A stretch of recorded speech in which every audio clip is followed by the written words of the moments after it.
70-an tak boleh menang dengan Malaysia. Hari ini Jepun pun dah menang. So what happened? Ayat patut. Tapi semangat dah datang sini. Saya nak beritahu, what happened to kita punya bola? Siapa boleh? What happened? Saya tak payah tanya lah kan, habis masa sangat berharga. Sebenarnya what happened kita punya bola? Bola kita tak improve, tuan-tuan. Bola kita stagnant. Dia tak gerak-gerak dia punya performance. So what happened? Bila kita tak improve, orang lain yang improve akan potong kita.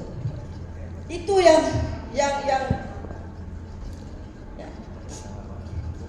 analoginya sama juga. Pada 8 Ogos tahun lepas, satu berita yang memeranjatkan seluruh dunia, tuan-tuan. Saya sangat terkejut, seorang menteri berani mengatakan bahawa Malaysia education is stagnant. Maknanya macam bola tadi, education kita pun stagnant. Yang memeranjatkan kita, yang dikatakan sini, dia kata China, tolonglah undur sikit. Undur. Ini suami saya tak bertugas ni. Dia kata China place first. China pun dah potong ni. Singapura, Jepun jangan kira lah. Ya? Ini sangat berbahaya. Yang kalau kita tak improve, tuan-tuan, saya bimbang yang stagnan ni boleh sama ada naik ataupun tergelincir. Itu yang bahaya. That's why kawan kita struggle. Ya, saya sendiri mewakili Malaysia dalam mesyuarat tim di Amsterdam. Sebelah saya Singapura, sini orang New Zealand, situ Australia, situ orang Chile. Bila kita bincang, saya kena pergi sini. Sini, tak keluar. Boleh dah jalan. Okey, kita lihat Malaysia memang struggle, tuan-tuan. Dari segi matematik dan sains, kita punya performance 400 poin tak naik. Kita geng-geng dengan siapa? Kita geng-geng dengan inilah kawan-kawan kita, Romania, Montenegro. Kita tengok kita punya indeks rasuah. Nak tahu kualiti sasiah kita, tengok indeks rasuah. Terus saya tengok kadang-kadang kata jangan tengok akademik, tengok kepada sasiah. Kita tengok kepada kita punya dipanggil indeks rasuah. Kita geng siapa? Kita markah kita. Dia macam kenapa dia lagu siapa ni? Cuba tolong. Saya tak tekan. Ya? Kita punya markah per 100 ya. Cukup makan lah. Okey lah, ada tahun 52, 50, 49. Ya, geng-geng dengan Romania. Ya? Kalau kita tengok negara yang tak rasuah, yang indeks rasuahnya hampir sempurna, tuan-tuan. Singapura, Finland. Negara-negara yang juga di segi quality educationnya juga sangat tinggi. So saya sendiri mengatakan ini semua fair. Ni Arab Saudi ni, Bangladesh ni semua per 10, tuan-tuan. Kita lebih kurang segini yang tanda biru. Okeylah lulus. Okey. Jadi sebenarnya kalau kita susah pasal dia tak sensitif. Nanti saya kata next boleh tolong tekan tak? Ini bateri tak ada ni. Ni Sony ni tak ke ni bateri ni. Jadi kalau kita nak dapat modal insan yang bertaraf, dia kata minda kelas pertama, tuan-tuan, nak tandas cantik, nak orang yang jujur, yang tak rasuah dia mesti datang daripada sistem pendidikan yang juga bertaraf dunia. You nak dapat first class modal insan, dia mesti datang daripada quality education yang world class juga. Sama. Okey? Nak negara bersih. Bersih ni bukan setakat fizikal. Bersih kat dalam ni lagi penting. Ya. Next. Jadi kalau kita nak dapat quality education yang bertaraf dunia, kita mesti dapat guru-guru yang juga bertaraf dunia. We want teacher to improve. Kalau kita tak improve, semua potong. kita tengah struggle ni. Tim sepisah kita tak boleh naik, tuan-tuan. Okay, we have to do something. We need to improve. Kalau kita tengok research on quality teachers, next. Ni buku yang satu famous Stronggi menulis. Kalau nak cikgu yang berkualiti itu siapa dia? Saya tak nak cakap banyak-banyak, 3 sahaja. Nombor 1, siapa yang pandai bercakap? Yang boleh bercakap macam aku ni? Itu world class. Nombor 2, orang yang hebat pedagogi. Bila saya kata, you boleh ajar tak guna problem base. You ajar tak pakai inquiry. You boleh ajar tak pakai konsep attainment. Saya ada seorang cikgu dalam satu kursus di college. Saya tak cerita kat mana dah tersebut kan. Seorang cikgu bahasa Inggeris beritahu saya, doktor, dia kata, student dekat sini, they not reading, you know. They don't have vocabulary. They not creative. Write English. Saya tanya dia, cikgu, you ajar untuk you creative writing ni, you ajar teknik apa? Dia kata, ya ajar lah, dia kata. Kita ajar lah. Yalah, teknik apa? Saya kata, what teknik do you use? Dia kata dia tak tahu, dia tak ada teknik pun. Sebenarnya banyaknya kita tak tahu teknik. Saya tanya dia, cikgu pernah guna tak teknik synaptics? Saya kata, tak pernah. Dia kata, cikgu, kalau cikgu pakai teknik synaptics ni for creative writing, you have 4 whiteboard besar akan penuh dengan vocabulary that come from your students. Saya kata, sebab you have, kalau budak tak dapat tu, maksudnya there's something yang you tak buat. Apa yang you tak buat? You need to change, you need to improve the way you teach. Bukan kita salahkan, tahun ni doktor, budak tak berapa. Cuba tengok tahun depan doktor. Tahun depan budak bagus-bagus. Takkan kita nak, macam kita tak ada kontrol. Nak tunggu feeder. Okay? Dan nombor 3, sertifikat lah. Itu sebab kita tengok kan, government banyak spend terus cikgu Belanda. Now, kita nak tengok dari segi pedagogi ni, kat mana action research play the role? Next. That's why we need action research. Itu sebab saya lalak dekat YouTube saya, Facebook saya kata, action research is the only way lah saya rasa to improve the quality of teachers, to improve the quality of education kat Malaysia. Kita naklah improve kita punya pedagogi. That is number 2 dalam konteks susunan quality teachers. Next.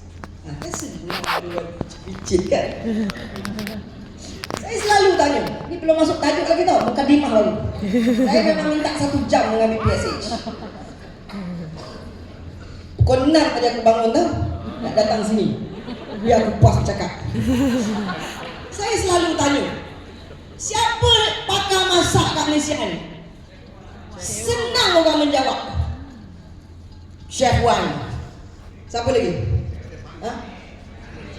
Kau kan hari-hari Karul Amin. Kan? Macam-macam lah. Cik No. Mikari Cik No. Ramai tak? You boleh nama macam ni. Now saya nak tanya, namakan saya seorang pakar pedagogi kat Malaysia ni, selain daripada aku. Boleh? Siapa dia? Kalau saya kata pakar inquiry, siapa pakar kita? Susah nak fikir, lama. Mungkin ada lah. Saya boleh petik 2-3 nama. Ya, semasa PKP dulu, saya stalk semua profesor-profesor di Malaysia ni. Saya berkenalan lah dengan Profesor Karim. Saya berkenalan dengan Dr. Tazli yang akhirnya menjadi rakan baik saya dalam kami mempromotkan the 21st century strategies and also deep learning strategies. Susah kita nak cari, tuan-tuan. Jadi sebenarnya perjuangan kami dalam magnet untuk kita nak make sure cikgu-cikgu mahir kajian tindakan ini supaya kita nak melahirkan pakar pedagogi di Malaysia ini, insyaAllah. Ya, saya ucap terima kasih kepada BPSH kerana menganjurkan seminar-seminar macam ni yang memberi peluang kita berkenal-kenalan, kita saling hasut, hasut menghasut, bukan? Hasut menghasut kawan-kawan yang lain. Hello, tengok cara saya buat di inquiry. Tengok macam mana saya buat project base. Tengok macam mana saya buat jigsaw. macam mana saya buat gamification. Tengok macam mana saya buat menggunakan kaedah quiz straight, for example, selected. Cuba bayangkan tiap-tiap dalam bagian kita ni adalah pakar teknik-teknik tertentu. Sekarang kita dah masuk kepada deep learning. Definitely strategi mesti berubah. Sekarang kita nak melahirkan manusia yang boleh create knowledge, mencipta pengetahuan baru, yang boleh solve problem. Kalau kita boleh hasilkan manusia yang boleh solve problem, dia boleh solve problem dia, maka dia boleh jadi orang yang memberi manfaat, orang yang boleh bersumbangan kepada diri dia dan juga orang lain. Kalau deep learning ni, dia dapat ilmu tu dia simpan dalam dada dia for very long time. Tapi caranya kita kena belajar, kena guna kajian tindakan. Kajian tindakan ni kita buat banyak cycle supaya kita akhirnya nanti jadi pakar. Satu teknik, satu kaedah, satu pendekatan. Okay, next. Sebab profession cikgu ni kadang-kadang can be very lonely lah. Tak ada siapa nak bagi feedback kat kita macam mana kita mengajar.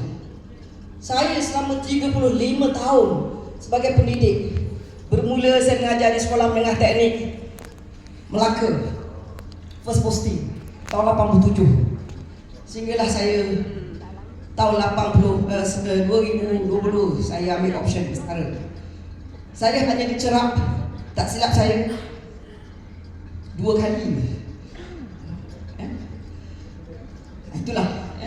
Bila kita buat AR ni sebenarnya kita mencerap diri kita sendiri. Kita buat refleksi. Apa? Bagaimana pengajaran saya? Okay, next. Ini saya celup. Kita tak nak cikgu pengalaman 1 tahun diulang 20 tahun.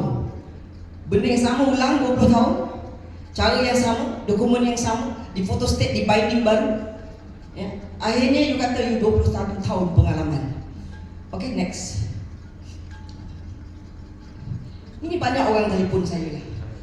Doktor, saya PPD tak kasih buat tajuk doktor. Sebab tajuk orang dah buat dah. Inovasi ni ada orang dah buat dah. Ini banyak yang berlaku kekeliruan. Nak AR dulu ke nak inovasi dulu? Itu sebab saya sangat suka dengan tema seminar ini, iaitu kajian tindakan pemangkin perkembangan inovasi pendidikan. Saya tak tahulah macam mana diorang dapat tema ni. Bila saya baca, Masya Allah, faham. This is what we want. Action research ini nak dijadikan budaya sebab action research ini dia pemangkin untuk akhirnya ultimate goal dia. Bila you dah jadi pakar, you bayangkan you buat beberapa kali synaptics, akhirnya you pakar, kemudian baru you dah jadi pakar, baru you innovate. Okay, next. Saya harap semua orang jelas maksud inovasi. Jangan kita tarif inovasi cara lain. Inovasi ni maksud dia sebarang usaha untuk menghasilkan produk ataupun proses yang lebih baik. The keyword is lebih baik. Maknanya dia ada benda dulu dah. Dia ada benda, you buat lebih baik. Bagaimana cara? Melalui tambah baik ataupun modification. Dia berbeza dengan creativity. Creativity ni you tak boleh nak apalah, ni 1000 jumpa seorang lah. Sebab kita tak ada pertandingan kreativiti. Saya kalau bunga tu saya beli, jambangan bunga tu saya nak basuh, lepas tu aku nak pasang balik IT, aku kena beli lain. Tak kreatif. Ada orang kena cocok jadi. Dia susah nak jumpa orang kreatif. Okay? Kreatif ni dia daripada tak ada jadi ada. Next. Konsep ni macam Graham Bell.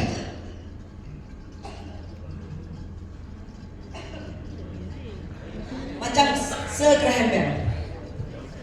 Sir Graham Bell ni daripada tak ada telefon jadi telefon. Ini dia panggil inventor.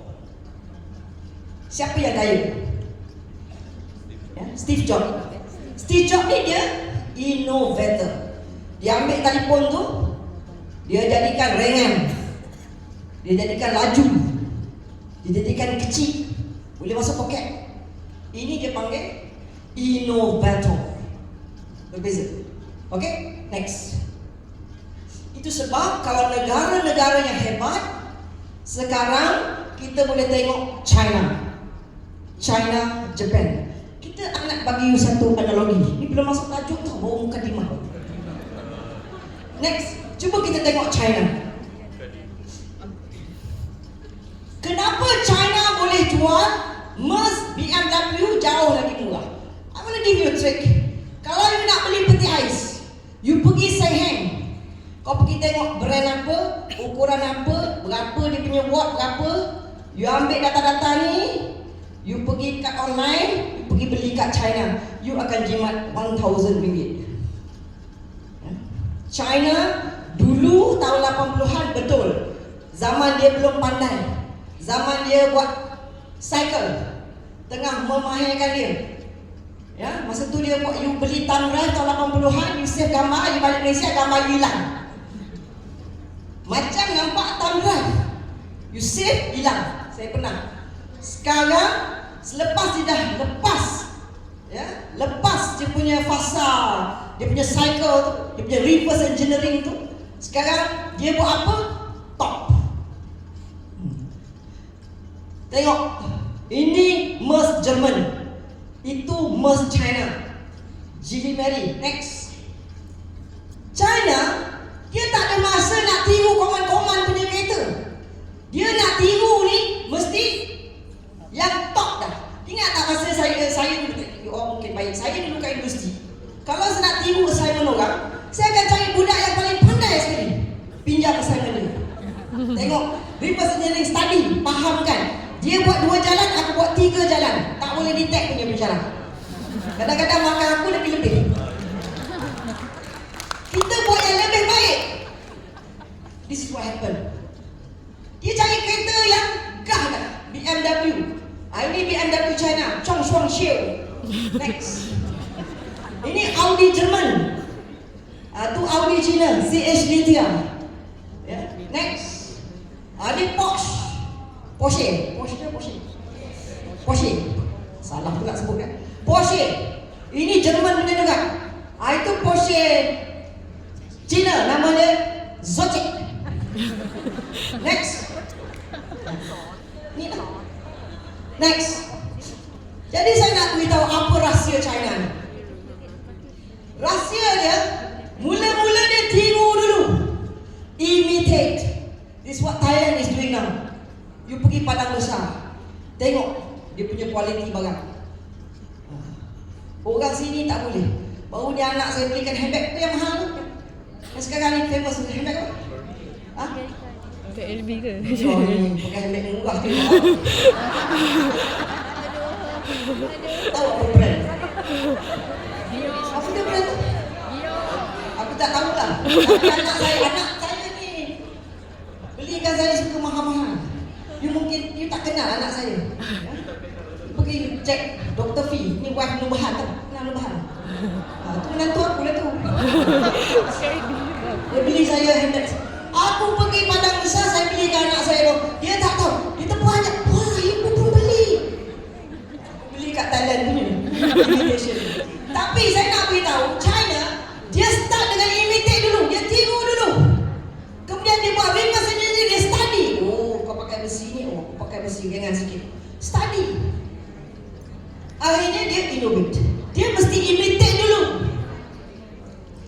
Sama jugalah kajian tindakan. Kita tak sebutlah tiru, kita sebut replicate. Replicate je tiru lah. You tak payah fikir kaedah, tiru. Orang buat problem base, you ambil problem base. Orang pakai project base. Orang pakai syntax. Orang pakai jigsaw. Orang nak ajar konsep attainment. Ini semua kaedah-kaedah yang dia punya effect size dah hebat-hebat. You pergi type dekat Google, visible learning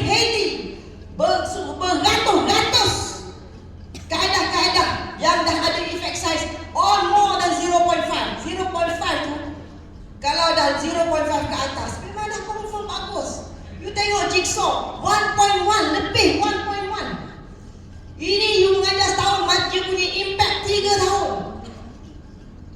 Dan ditunjukkan dalam research. So that's why lah, action research dia pemangkin kepada inovasi. Kita mentang nanti you tengok, you pakai Synaptics, you pergi tengok, nanti keluar proceeding kan. Proceeding tu ambil bawa balik tengok, itulah tempat-tempat kita nak tiru. Tapi kita tulis nak tiru daripada mana? Bila kita tulis, kita dapat daripada mana? Dia jadi replicate. Tiru secara ilmiah. Next. You beli, you tengok first journal Manet yang dikeluarkan. Saya ada buat satu artikel tentang analogi rendang. Nak faham AI, you ingat rendang saja. Kalau air raya, you nak buat tom yum ke buat rendang?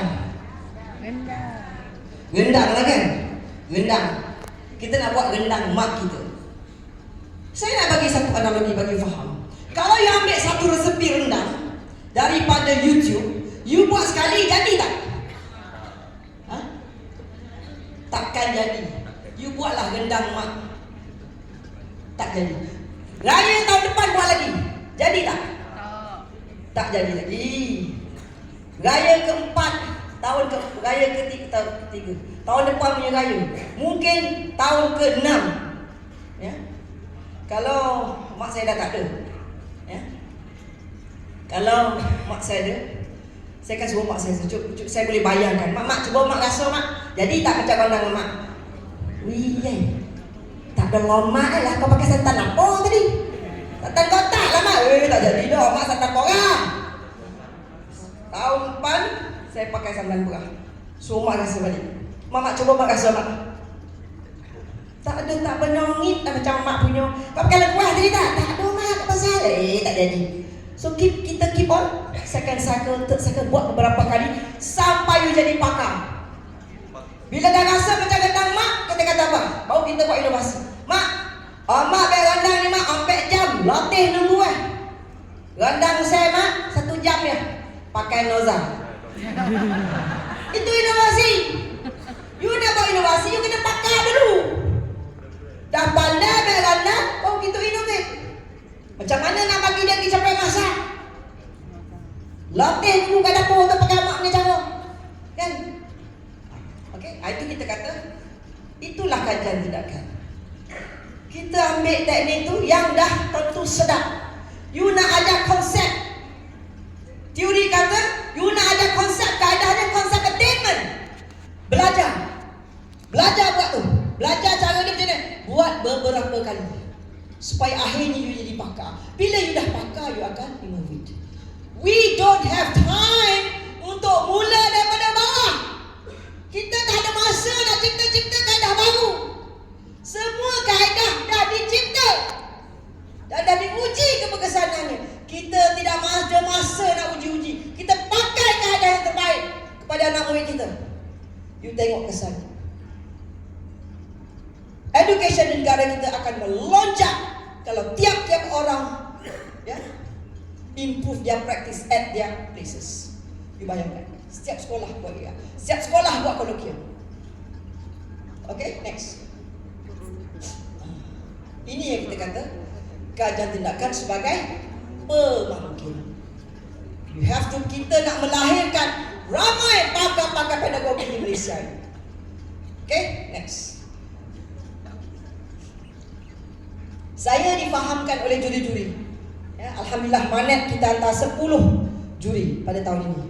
Ini kali pertama saya nak ucap terima kasih kepada BPSH kerana sudi memanggil 10 expert kita datang sebagai juri. Banyak kalau tadi kami meeting, suruh cakap benda ni, suruh cakap macam ni, kan? Bagi feedback. Antara feedback yang dibagi pada saya ialah ramai orang yang masih terkeliru dengan kajian eksperimental dan kajian tindakan. Maka saya tunjuk slide ini. Sebab ini sangat mirip. Bila ada kaedah, kita nak uji keberkesanan. cepatlah kita buat pretest post test. Saya ingat lagi ketika tahun 99 saya nak mula-mula guna action research for my PhD. Saya sebelum ni, bila saya masa saya muda-muda dulu lah, umur 30-an, bila pergi seminar, orang bentang aku tidur. Aku tak faham. Oh, this is significant, significant 0.1, this is less than 0.1, this is not significant. Apa benda yang significant, tak significant yang aku cakap. Tapi bila saya dengar action research, ketika itu CAN, Collaborative Action Research Network, Bridget Somek, ya, saya kata, wah, ini saya faham jalan cerita. Because orang bentang cerita. Saya jatuh cinta dan saya buat proposal for my PhD, di-reject pula oleh UKM. Tidak layak untuk dipertimbangkan untuk peringkat kedoktoran. Tak gaya aku tahu. Sampai sekarang aku nak isu lagi. Okay? Saya nak terangkan sebab apa ada kes ni. Sebabnya bila kita ada ini, saya sebenarnya tak suka kepada perkataan intervensi. Action research dia tak ada intervensi, dia ada tindakan. Namanya kajian tindakan. Dia ada tindakan, tapi tindakan ini mirip macam intervensi. Kalau you nak uji keberkesanan, memang you pakai eksperimen. Tapi you tak boleh ajar sendiri. You kena suruh orang lain ajar. You tak boleh terlibat dalam proses PMP itu. You sebagai orang luar nak melihat keberkesanan. Bukan you masak sendiri, you kata sebelum ajar macam ni, selepas mengajar macam ni, meningkat berjaya. Macam mana kita nak improve? Macam mana education? Tipu diri sendiri. Kalau ada nak diuji, barulah kita ada ujian pra. You kalau buat kajian tindakan ni, you jumpa perkataan-perkataan yang menambahkan kerja you, itu bukan AR. AR ni you pakai ujian topikal, ujian pertengahan tahun. Ya? Bahasa dia biasa-biasa, tak signifikan untuk mengkaji keberkesanan, untuk mengkaji sejauh mana keberkesanan. Tak, itu bukan dia. Biarlah orang-orang kat universiti yang cemata-cemata tebal tu buat. Dia dapat gelar ribu-ribu, biarlah. Kita nak tengok macam mana kita nak guna sinektik ni. Tujuan kajian saya nak tambah baik pengajaran penulisan kreatif menggunakan standard kaedah sinektik. Itu contoh. Kita akhirnya akan jadi pakar sinektik. Itu yang kami perjuangkan dalam magnet. Ya.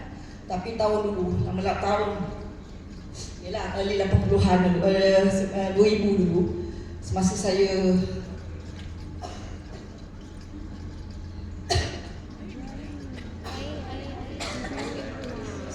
tentang saya punya proposal dulu, UKM tak terima. Saya bersyukurlah rezeki pada tahun 2000 tu telah direzekikan Profesor Bridget Somek datang ke UKM untuk promote dia punya action research lah. Masa itulah saya volunteer present saya punya proposal. Orang putih kan kalau kita present sikit, very good kata dia kan. Itu yang dapat. Teruskan. Okay, next. Saya harap faham So kita pakai analisis deskriptif tadi. Ya, untuk kita saja. Bukan untuk generalisasi ya. Kita next, kita tak pakai. Next. Kita tak pakai perkataan seperti sampel, populasi, ya, tak pakai. Inferensi kita tak pakai. T-test ke atas, AR tak pakai. Okay, next. Ini YU mesti buat Okay, next. Jadi kita pakai yang ni lah. Kita selalu bermula dengan refleksi. Ya, kita tengok budak kita tak boleh menulis penulisan yang kreatif. Dia tak ada vocabulary. Kita nampak simptom-simptom ini. Kita report refleksi. Sekarang senang guna ChatGPT. Tanya ChatGPT, apa kaedah untuk ajar creative writing? Dia akan tunjuk synectic. Buatkan lesson plan untuk synectic. ChatGPT boleh buat. You boleh tanya ChatGPT, how do I teach the concept of cahaya bergerak lurus? Light travel in a straight line for year 8 student. Please prepare lesson plan. 3 lesson plan. ChatGPT kan buat. Apa yang kau nak susah saja? Lepas tu kita study lah lesson plan tu, practicality dia. Macam mana? Boleh tak laksana? Kalau murid Nanti bila you boleh tahu whenever it works atau tak work, you present. Okay? Barulah you cerita. Macam ini cara nak ajar kalau murid 45 orang. Bukan kita tanya orang, tanya PPD. Tuan, macam mana saya nak mengajar ni? Murid saya ramai lah, 42 orang. Lah, dia tanya PPD pula. Ada PPD nak tahu? Orang kelapa datang mengajar. You lah baca research. You cerita dalam seminar. Macam ini ngajar. Macam ini ngajar orang asli. Macam ini ngajar kalau murid ramai. Kita share melalui kajian tindakan. Okay? Kita yang buat tindakan itu. Kita buatilah. Tak payahlah buat soal sendiri. Apa nak? Sebenarnya data you collect tu nak convince siapa? Nak convince kita je. Kita hari-hari mengajar tu kita boleh rasa is it working or not working? Tanya dia 2-3 soalan. Budak-budak yang dapat layu tu tanya dia soalan. Kalau dia boleh jawab tu, baguslah tu. Next. Okay? That's why kita selalu mula dengan reconnaissance. Reconnaissance ni cakap Melayu dia tinjauan awal. Ini adalah step yang paling penting dalam kajian tindakan. Next. Reconnaissance ni maksud cakap Melayu dia riki-riki. Sebelum nak mula nak buat apa, you kena, orang nak bom you kena riki-riki, you tengok. Biasanya 5 soalan kita nak tanya diri kita untuk first perenggan nak buat action research. What is the challenge? Why is it a challenge? What is the cause? Apa perasaan you? Apa literature kata? Apa you nak buat? 5. Apa cabaran? Mengapa yang cabaran? Apa punca? Apa perasaan you? Apa kata literatur? Apa tindakan you? Ini satu perenggan. That's how you begin your action research. Ini dia panggil tinjauan awal. Perlu buat soal sedikit. Kita nak kena merenung. Pasal kajian tindakan ni adalah proses melihat ke dalam diri, melakukan inquiry, penyiasatan terhadap amalan sendiri. Sebab apa? Sebab kita nak tambah baik amalan. Kalau kita tak nak tambah baik, kita tak perlu lihat diri sendiri. Kita nak merenung ni amalan ni sebab kita nak tambah baik. Nak tambah baik. Budak-budak tu, kalau you tengok baliklah falsafah pendidikan kebangsaan, 3 perkara mesti ada dalam kepala, mesti faham. Nak kembangkan potensi. 5, apa tu Jerry? Kembangkan potensi. Pasal yang kedua tengah-tengah, patuh kepada Tuhan. Yang bawah, memberi sumbangan kepada kesejahteraan diri dia dan untuk apa? Orang lain. Menyumbang kepada masyarakat dan negara. Itu kita punya falsafah. Okay, next. Saya nak bagi satu contoh lah. Ini antara research saya yang paling laku sekali. Saya jual satu Malaysia ini. Iaitu, saya nak cerita. Di minit saya cerita. Ini belum masuk tajuk tau. Marah PSHD. Aku semua buat resolusi. Ketika ada satu hari saya pergi melawat sekolah, satu guru besar memberi tamparan yang hebat kepada saya. Satu guru besar komplain, doktor katanya, mengapa student doktor keluaran IPG tak boleh mengajar PAK 21? Waduh, saya terduduk tuan-tuan. Saya balik tu tak boleh tidur. Saya kata, what have I done? Saya renung tuan-tuan. Sebenarnya akulah yang tak buat sebab aku ni pensyarah. Macam ni lah pensyarah, semua benda dah register sini. Wah, masuk pulang. Kau dah research kan? Tiap-tiap tahun aku bercakap benda yang sama, aku yang lagi makin tahun makin pandai. Budak tak pandai-pandai. Saya tengok saya punya perancangan tuan-tuan, kuliah tutorial satu semester. Dulu tak berani cakap, dulu IPG kan, aku dah bebas daripada IPG, aku komplain. IPG suruh buat macam tu. Rupanya student aku keluar IPG, dia jadi pensyarah juga. Dia pun buat PowerPoint juga. Dia ambil buku teks tu, dia panjang kat mama. Dia kata ICT PAK 21. Mampu aku. Tuan-tuan, saya sempat insaf. Saya balik ke IPG, saya tukar cara saya mengajar. Maka saya buat satu kajian tindakan. Nama dia Active Fun and Thinking Classroom. Next. Saya dah bentang banyak. Ini adalah saya punya tinjauan awal. Saya tuan-tuan, kenapa saya perlu berubah? Aku pensyarah cemerlang tau, grade hasil. Aku punya gaji pun satu saja itulah. Allowance aku je 6,000. Itu bawa allowance. Orang student menilai saya kalau 5,4.99. Kenapa saya berubah? Kenapa saya perlu berubah? Markah saya tinggi, saya kuliah pun senang, tak payah prepare.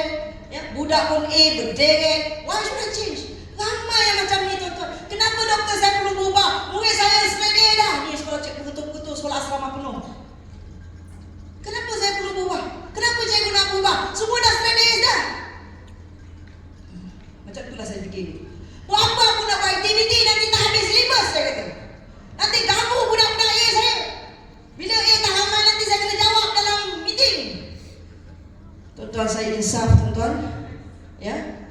Because saya tanya student semester 7, apa teknik PAK you tahu? Dia kata gallery walk. Lagi? Gallery walk. Dia tahu gallery walk. Okay, tuan-tuan, saya pendekkan cerita. Ya. Saya pun research, saya cari, saya design banner saya punya bahan-bahan. Saya buat satu semester. Saya guna semua pendekatan baru. Okay, next. Okay. Ini ada saya punya, saya tunjuk sedikit saja background. Ya, next. Okay, ini research question saya. Tujuan kalian saya untuk mendeskripsikan pelaksanaan kelas aktif didik hibur dan juga kebat menggunakan selected 21st century. Saya pilih lebih kurang 10. Okay, next. Ini saya punya yang saya bentang. Okay, tuan-tuan, saya punya data, saya guna Facebook saja. Sebab semua student saya adalah follower saya. Saya paksa dia orang follow. Saya punya first assignment, saya kata go look for my social media, read through my social media, describe me. Write one sentence to describe me using all the information you collected from the media social. You must follow me at TikTok, Instagram, dan juga page. Itu first assignment saya. Selalulah. So dia analisis, tengok macam mana persepsi dia terhadap saya. Okay, next. Dan dekat itu saya jual buku ni mula tu. Bukan jual lah, saya share. Banyak saya je bagi soft copy. Tapi tuan-tuan, bila saya jumpa buku ni, saya jual buku ni pula. You tak payah fikir strategi. You beli buku ni. Ataupun you nak, you follow channel saya bagi free. Dekat sini ada 50 strategi untuk kognitif engagement, penglibatan kognitif. Kebat 50. You mengajar pun 35 tahun. 1 tahun pilih satu, tak habis satu buku. Kalaulah semua cikgu-cikgu kat Malaysia ni pakar. So ini yang kita nak hasilkan. Kita nak hasilkan student yang boleh engage here. Ini untuk tim visa. Semua cikgu kalau guna kaedah ni, tim visa kita 400. Melonjak Singapura kita boleh potong tuan-tuan. Singapura 600, kita 400. Next. Dalam ni, ini semua boleh dikajian tindakankan. Ambil satu contoh. Ini scamper. Scamper ni untuk budak yang kreatif. Macam mana kita nak hasilkan orang yang kreatif? Guna scamper. Fahamkan scamper. Gunakan. Buat lesson plan. Ceritakan dalam seminar kajian tindakan. How you use scamper to promote critical thinking. Okay? Untuk level sampai creative. Next.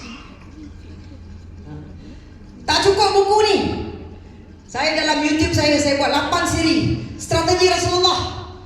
40 strategi Rasulullah. Boleh pakai. How to use humor in the classroom. Itu satu kajian tindakan. Tak apa sini. Naik lagi sikit. Ini untuk pengetua-pengetua pula.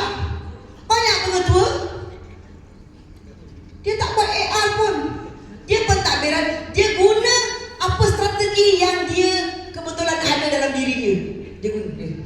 Murid-murid saya tak bermain. Cikgu saya saya tak bermotivasi, doktor Zainal. Saya kata apa strategi motivasi yang cikgu guna? Dia pun tak ada strategi. Ada banyak ni boleh guna untuk takbiran. Next. Okay, next. Barulah masuk tajuk. Okay. Ini adalah yang di-highlight dalam perbincangan kami malam tadi, yang diminta oleh juri-juri untuk sebutlah. Okay. Dia kata pemilihan isu masih fokus kepada masalah pelajar. Sebenarnya cikgu, pelajar ni dia memberi simptom-simptom yang masalah ni sebenarnya berpunca daripada kita tidak melakukan sesuatu. Itu yang perlu kita researchkan. Saya seronok satu cikgu yang menang. Kami bincang malam tadi. Dia bermula dia punya tinjauan awal. Should I isi borang bersara atau should I change my pedagogy? Menang tak salah saya nombor 1. Ini juri ke? La ilaha illallah. Tadi tak ada? La ilaha illallah. Hai. Marah ni kalau tak komen ni kan. Ya, macam itulah. You kena ada perasaan nak melakukan penyiasatan kepada amalan kita. Akhirnya dia kata, aku tak payah isi borang pencet. Aku nak tukar. Kalau dulu aku makcik-makcik yang tak kerti digital, maka saya buat. Tak tahulah dia guna kaedah apa, gamification ke, tapi digital. How to teach mathematics menggunakan pendigitalan. Macam itulah. You challenge yourself. Semalam saya tak boleh cerita kat mana lah. Saya memantau tim seorang student yang saya lalu, dia colek saya. Saya tak faham ini bangga. Apa itu bangga? Dia kata. Saya bangga dengan sekolah. Saya kata bangga ni proud lah, happy. You happy tak dengan sekolah? Dia tulis sangat tidak happy. Aku kata ya Allah budak ni. Okay. So kena selalulah tanya-tanya budak-budak sembang-sembang kan. So kita yang penting kita nak lihat amalan kita. Tengok simptom-simptom boleh ya. Simptom-simptom boleh. Next. Bukan next lah. Tunggu lah. Dulu baru nombor 2. Okay. Banyak kelemahan pelajar. You identify satu kelemahan pelajar, ada 3 tunjuk kat you. Kelemahan pelajar ditunjuk, 3 tunjuk. Apa yang you tak? Budak tak faham konsep. You mengajar konsep macam mana? You tahu tak apa kaedah yang terbaik untuk ajar konsep yang abstrak?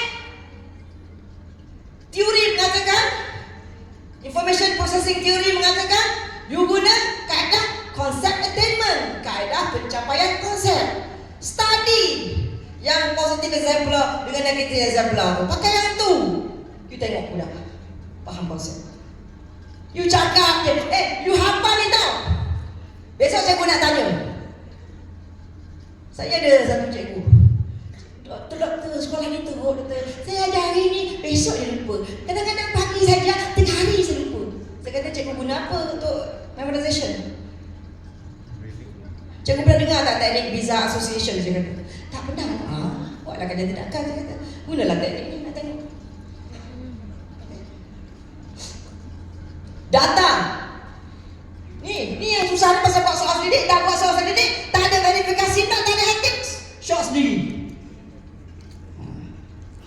Dah ditegur oleh saya punya pakar-pakar. Saya hantar tu pakar-pakar tu 10 orang. Pakar-pakar. Diorang nak tengok ethics. Tak ada verification, tak ada consent. Next. Apa lagi? Dia keliru. Ini saya dah terangkan. Nak buat action research, tapi nak buat pre-test post-test. Macam mana tu? Kita nak improve amalan, dia nak tunjuk keberkesanan, tapi ajar sendiri. Masuk bakul, angkat sendiri. Next. Tengok. Okay, next. Saya tengok saya tak buat soal selidik pun. Saya guna social media. Sebab semua student saya di Facebook, saya ambil gambar-gambar dalam kelas, saya letak dekat Facebook, saya pesan kat student saya, please make your comments. Ni student saya kata. Lim Kai Sing. Sinji, kelas doktor Fat, ini aku bukan bayar tau. Dia tulis sendiri. Kau jangan Wendy, saya teruja. Tengok. Next. Kyozuru, kelas doktor Best. Excited. Entah dia mana ni. Kelas doktor seronok. 3 jam, rasa 1 jam. Betul kalau kelas doktor. Saya kata, dah habis masa ke? Belum. Cuba cek. Sahabiu. Nampak? Saya tak perlu buat sos ni, Dek. Kalau saya tengok ni 5-6 orang dah komen macam ni, you rasa saya puas hati tak? Cukup tak? Untuk refleksi kita. Is it enough? Yes. Enough lah. Kita bukan nak uji keberkesanan. Untuk kita je. Untuk convince us. Untuk convince, untuk meyakinkan kita.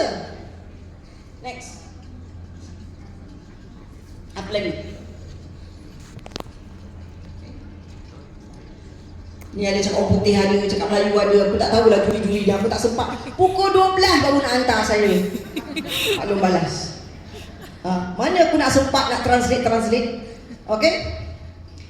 Ada dia kata stories, cerita-cerita dia panggil kejayaan.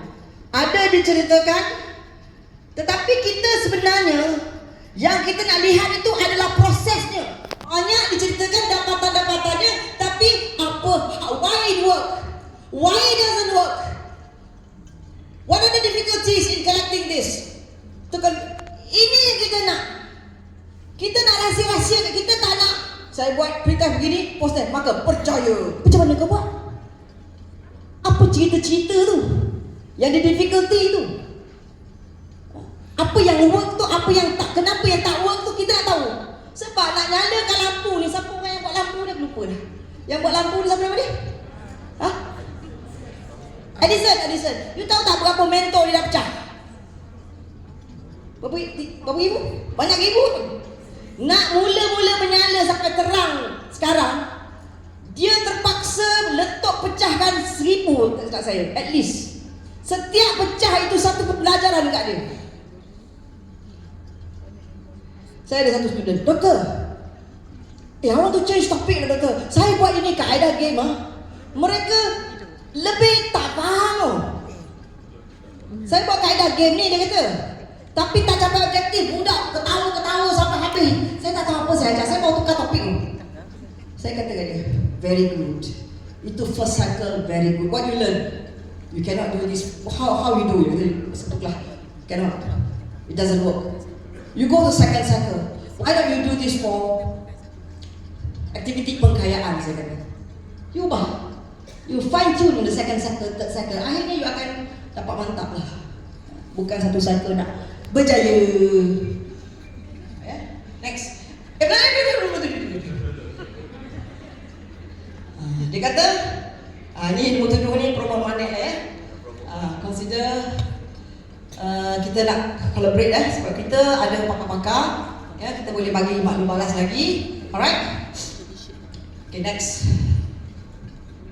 Main lagi. Lagi. Next. Okay.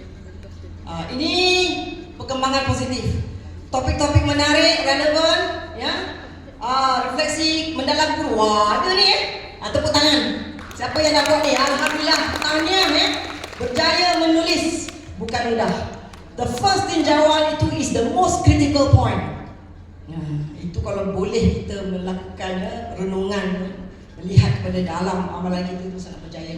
Saya sangat gembira juri beri feedback ini. Okey. Semakin banyak maknanya dah mula.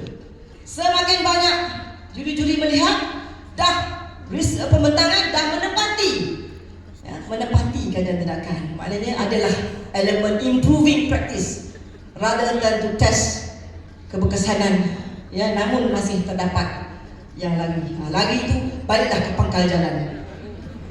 InsyaAllah tahun depan panjang usia, bolehlah join kerjasama dengan mana lagi. Okay? Ada yang boleh dijadikan contoh. Yang menang-menang tu boleh masuk dalam. Sebab sekarang ni contoh tahun 2001 punya contoh, zaman orang buat printed poster tu masih dijadikan rujukan hari ini. Ya, kita nak yang baru-baru, yang menang-menang ni jadikan contoh supaya inspire other people. Next, penambahbaikan. Okay, itu yang saya kata. Perlu cerita yang struggling tu, kesusahan tu, why it doesn't work tu, how this idea originate, how did you, benda-benda ni kita nak tengok. Dalam report saya banyak menulis refleksi kecil. Tiap-tiap aktiviti tu refleksi. Masa saya guna quiz straight tu, saya dalam kelas, saya terkejut. Bila saya tanya student, how many question you answer just now in 1 hour? 60 question. Dia kata, 60 soalan. Tiap-tiap soalan hanya dengan buat aktiviti quiz straight. You tahu tak, I buat jigsaw. Biasa saya mengajar 3 bulan. Benda yang saya ajar sebulan, saya boleh habis dalam tempoh 2 minggu. Sebenarnya buat aktiviti ni dulu anggapan saya lebih lambat habis syllabus. Bila saya dapat AR, saya dapati saya ada worldview yang baru. Ini kita kata apa tu? Dapatan jugalah. Kita punya worldview yang baru. Baru saya realise buat aktiviti sebenarnya lagi cepat habis syllabus kalau kita guna strategi yang betul. Okey? Ya, banyak juga ya ni. Banyakkan cerita. Saya kalau cerita bab ni saya bentang dekat dekat Turki satu ketika, dia pakai meja bulat tau. Orang semua pakai yang itulah kekesanan tapi benda aku tak faham kan. Sampai aku pergi giliran, saya bentang meriah tuan-tuan dengan soalan. Pasal dia orang faham. Saya pun terkedu nak tanya apa tak faham. Kan? Bila saya bentang meriah meja bulat. Okay, because people understand, people love to hear stories. Okay, so jangan lupa bukan saja akademik, masukkan juga sasiah. Ingat Jerry's, ya, kita juga nak bangunkan dia punya dari segi nilai dan sebagainya, buat juga AR. Okay, next. Ini kita kata living educational theory. Janganlah kita berpegang pada teori-teori yang lama. Sikit-sikit Pavlov. Pavlov ni dia buat teori behavior dengan melihat anjing dia sendiri lah. Anjing dia dapat teori behavior. Siapa yang teori tingkah laku? Piaget. Piaget tu dia tengok anak siapa? Anak dia lah. Dia tengok anak dia keluar teori tingkah laku. We want you to look at your students, observe. Keluarkan you punya teori. Macam ini mengajar kelas 42. Kalau you mengajar kat Kota Kemuning semalam saya pergi satu kelas 42 orang. You cerita kan? Apa? How you teach 42 orang? We want to hear the stories. Ya? Macam mana you mengajar tempat tak ada internet? Macam mana you buat offline mode dan sebagainya? Next. Okay, itu yang dikatakan. Bila saya share saya punya story di YouTube, saya bagi infak punya training, saya dah kembangkan saya punya AFT classroom di seluruh Malaysia. Ini kita kata kita nak pujuk lah, ya, kita nak biar orang duplicate kita.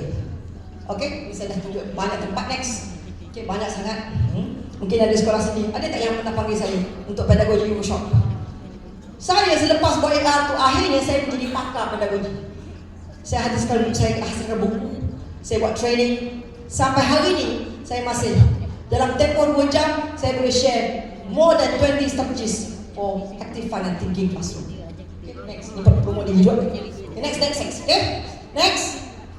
Okay, transform yang ni. Ni kita buat magnet. Ya, saya bersama ni kita buat magnet masa PKP. Next. Okay, saya nak diorang pesan. Ya. Tengok. Action Research pun boleh menang tau. Ni bukan koman-koman punya seminar tau. Ni global apa tu Pak? Conference. Uni Razak. Kami menang best paper. Kan? AR kan? AR ni dia setaraf dengan mereka bentuk yang lain. Next. Aku ni presiden magnet tau. Kalau kau tak percaya aku, kau nak percaya siapa? Habis dah ni. Presiden dah ni, bukan senang jadi presiden. Orang membunuh-bunuh tak nak jadi presiden. Kita ada Profesor Salimah sebagai Vice President di UUM, ya. Profesor Datuk kita punya advisor. Ini orang yang pertama lah, ya, yang dari Anglia bawa translate buku Magnif. Next. Ni pangkat-pangkat kita ni. Dr. Fariza kita hantar, kita juri. Sakira, Dr. Yun kita hantar, Dr. Pang kita hantar. Yang ni sibuk, Rajab, Dr. Syafiq. Ni ex-student saya yang bertugas di UK sekarang Ni kita buat, kita bawa siapa tu? Kita bawa Catherine Herb, Gary Anderson, David Coughlin, ya ramai kita bawa. Stephen Candice kita bawa. Okay, melalui magnet. Next. Ini adalah speaker yang kita bawa berdua-dua. Kita tak mampu nak buat setiap tahun. 2 tahun sekali. Last year kita buat yang ni. Next. Ini tahun 21 kita buat yang ni. Online. Next. Boleh join kan? Paklah. Dan kita ada buat juga, lupa nak masuk satu, kita buat juga YouTube banyak Okay. Dan saya nak akhiri dengan saya dapat ilmu ni daripada buku 40 strategi semua. Okay. Next. Iaitu dalam kita nak transformasi ni, kita kena ada budaya belajar. You buat action research, you belajar, you jadi pakar. Kemudian you present dekat seminar. You kena ada budaya belajar, mengajar, belajar, mengajar. Mengajar means you present. Sambil present, you dengar cerita-cerita lain. Okay, next. Bagaimana Rasulullah berjaya transform satu masyarakat jahiliah di Mekah sehingga jadi satu masyarakat yang berjaya. Saya baca dalam buku 40 strategi. Rasulullah, dia punya rahsia transformasi di zaman baginda adalah model ini. Baginda kalau setiap kali dapat wahyu mengajar para sahabat, dengan pantas sahabat kena ajar orang lain. Budaya ni belajar, mengajar, belajar, mengajar mesti jadi rutin kita. Kita buat AR satu bentuk deep learning. Bila kita belajar beberapa kali, kita ulang-ulang sampai kita jadi pakar, kita innovate, kita present. Orang lain pula imitate, replicate kita punya study. Tambah baik kat tempat dia pula. Macam mana saya nak guna ni? Ini pakai online. Saya punya sekolah tak ada online. Macam mana saya nak innovate tak ada online? Budaya ni kita nak cepat dia berkembang. Okay, next. Tak ada masa ni, next. Tak ada masa ni, next. Okay, akhirnya itu sajalah. Okay, rupanya dah habis. Saya sangat mohon ampun dan maaf bila terdapat sebarang kekilafan di sepanjang perkongsian saya. Sekali lagi saya ucapkan terima kasih kepada BSH kerana sudi mengundang saya. Saya sudahi dengan wabillahi taufiq wal hidayah. Assalamualaikum warahmatullahi wabarakatuh. Waalaikumsalam warahmatullahi wabarakatuh. Rupanya saya scroll di Facebook saya berkau banyak dengan doktor punya. Saya ikut. Tak perasan ya. Dan jutaan terima kasih diucapkan kepada Dr. Zara atas pembekalan yang sangat memujakan kita semua. Tak mengantuk.